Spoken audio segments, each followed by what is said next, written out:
3 number प्रश्न उत्तर देख प्रमाण कर जे जदि त्रिपदी जुक्ति रे साध्यपद तार हेतुवाक्य विधेय हुए पक्षावयव सदर्थक हेब।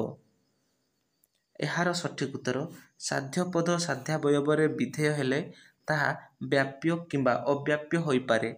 जदि साध्य तार हेतुवाक्य व्याप्य हुए तेबे ताहा नजर्थक हेब। दुईटी हेतुवाक्य एक संगरे नजर्थक होई पारिबो नाही, तेणु पक्षावयवटी सदर्थक हेबाकू बाध्य।